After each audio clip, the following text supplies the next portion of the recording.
Salut Denzel, welcome to this week's lesson. I'm really impressed, of course, with your performance so far. You've been doing just wonderful. All right. So, in our last lesson, we finally got started with Rita's story. We looked at these three key sentences, which were very important, of course, in order for us to understand exactly what is happening in the course of the story. So, we did that brilliantly, and I think it was perfectly a good lesson because your performance was amazing. You were able, of course, to answer all the questions, and your reading skills equally is improving that good. So today we are heading on, of course, to the next chapter of it, where we shall be reading some key sentences, some of the words which were used, of course, in the course of the story, and others which are going to be new words. So we're going to start with activity one right here, where we shall have a look at these three sentences again, and of course, it's all geared at one thing, that is us practicing the R sounds in the following words. The R sound, which is obviously letter A, remember. So you're going to realize that we have the R sound in the R itself, which is what we have here. We have the R sound as well in the AS, which is just next to it. It means whenever you see AS, do not pronounce it as, it is still pronounced A. And of course, whenever you see the AT as well, it is still pronounced A. So all those three have a single sound, which is the R sound. Alright, now let's get to the main activity, which is activity one. We're going to discover those sounds in the following sentences. Let's have a look at the first sentence. Repeat after me. Anita achète un ananas. Let's take it again. Anita achète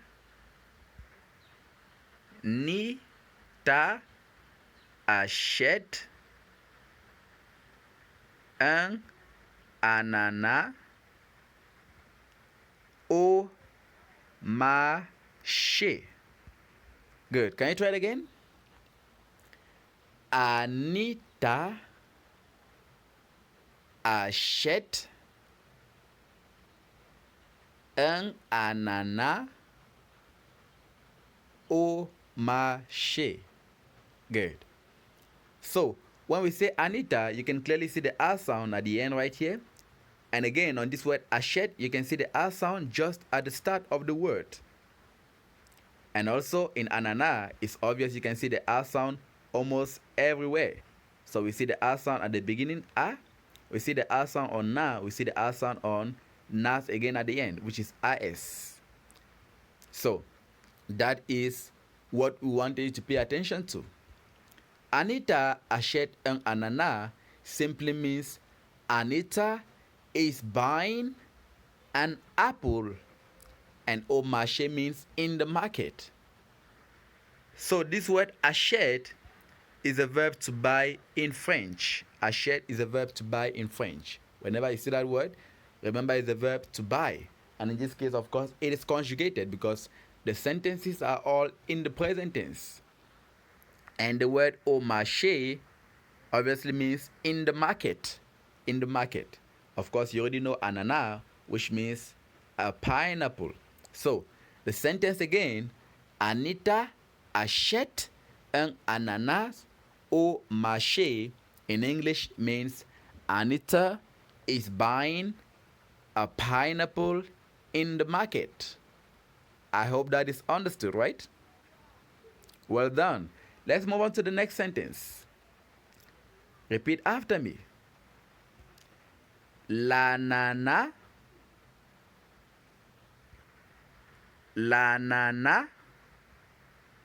est là.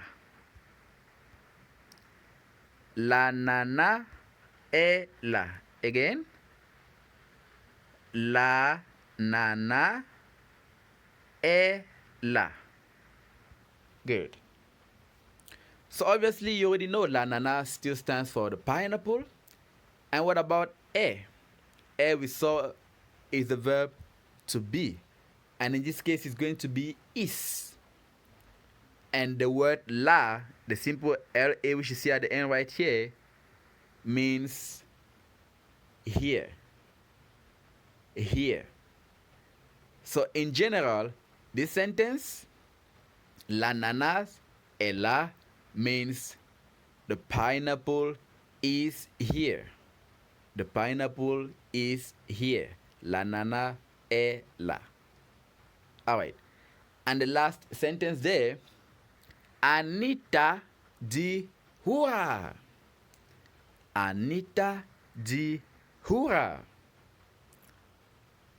Dit, which is the new word here, simply means says. Says. So the verb to say. Anita says, and then hurrah is just an exclamation which you make when you're excited, when you're happy about something. Maybe something good happened to you. You shout a hurrah in French. In English, of course, we say hooray. So, the sentence Anita dit hurrah would mean in English, Anita says hooray, or Anita is saying hooray. Alright, let's recap again what we just learned so far, making sure we pronounce every bit of word in the following sentences again, just as we did. So let's start again from the first. Repeat after me. Anita achète un ananas au marché. Very good. And of course, that sentence we said means Anita is buying a pineapple in the market. Next sentence. La nana est là. La nana est là. And what did we say that means again? We said the sentence means the pineapple is here. The pineapple is here. Because the verb est is the verb to be in English. And in this case, in the present tense, it means is. And of course, la, which is la, we said means here, which makes us have the sentence, the pineapple is here for la nana ella. And then now the last sentence. Anita dit hurrah. Anita dit hurrah. We said means Anita says hooray. So I hope this is well understood. I believe you now know what each of these words in the sentence means, right? Good job. Very good.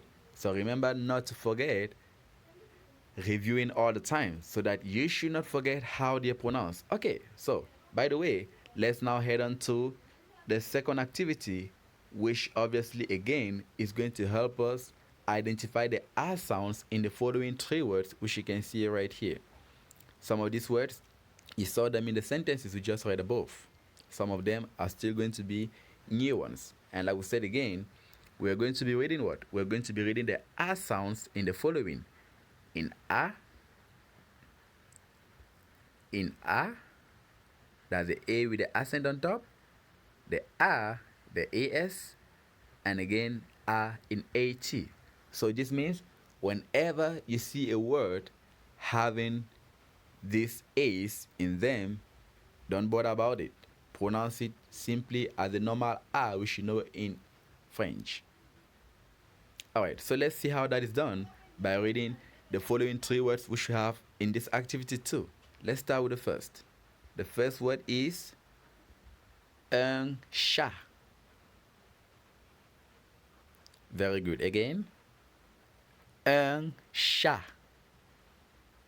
Perfect. That was wonderful. And just as you can see on the picture, un chat is how we call what? A cat. So whenever we ask you, how do you call a cat in French? What do you say? Brilliant. Un chat. Now let's have a look at the next word. The next word is pronounced un tapis.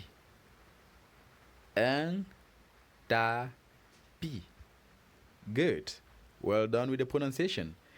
And just as you can see on the picture, look at it carefully again. What do we call un tapis? Yes, you got it right. Un tapis is a carpet. So how do you call a carpet in French again? Wonderful. Un tapis is the word. And finally, the word, of course, which you already know. Can you try to read it again for us? Yes, that was wonderful. So let's do it again. Un ananas. Un ananas. And of course, just as you can see on the picture, un ananas is how to call what? Yes, a pineapple in French. So, how do you call a pineapple in French? Un ananas. Very good. And how do you call a carpet in French? Un tapis. Very good. I hope you got it right. Again, un tapis. Yes, that's how to call a carpet in French.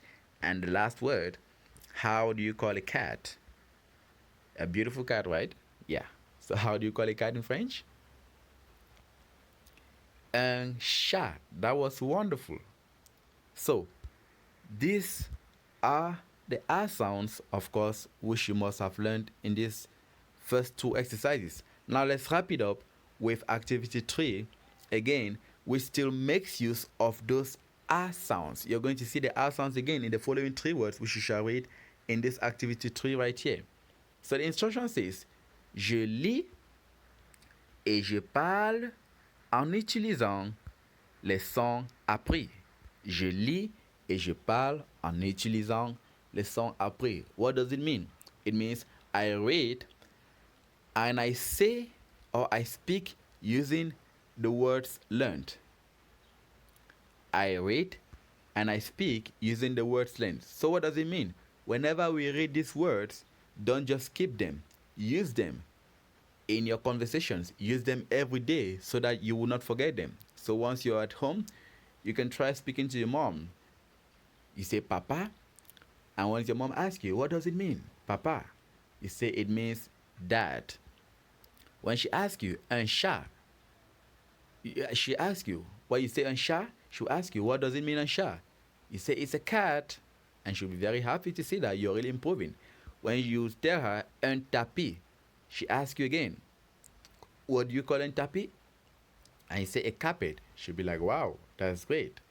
And of course, you say un ananas, and when she asks you what is un ananas, you tell her it's a pineapple, and your mom will be all happy with you. And of course, she's going to reward you handsomely. So, that's it. Let's have a look at these other 3 words which make use of the R sound. Please repeat again after me. Pa, pa. Rita.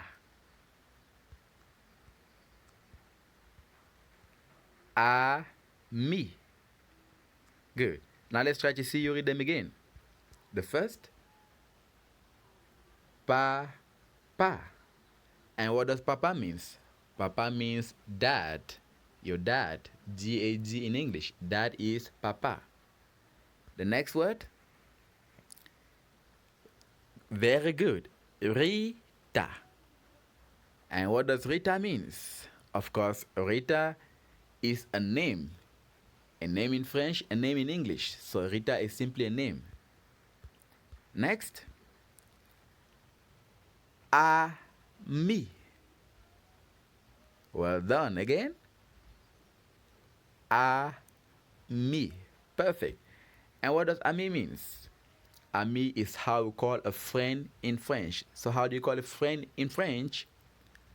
Ami. Perfect. So that will be all for this week. And of course, we're going to meet again on Sunday for the live lesson where we shall make sure you get these words rightly pronounced and of course understand what each of them mean, just like we did on today's lesson. So, like we said again, never you forget to always review the videos all the time and make sure to use the vocabulary words daily so that you don't forget them. Don't just Learn the words in classroom and then keep them. Try to use them daily with your friends, with your cousins, with your mom, so that you always have them at the back of your mind. And of course, when you come across them, it will be much easier for you to remember their spellings. Okay? Well done. So that will be it for this week. We wish you a wonderful weekday ahead. And of course, we are all looking forward to Halloween, which is upcoming. For now, it's au revoir from my end. Catch you on Sunday for the life lesson. It's time to say au revoir, à bientôt. À plus.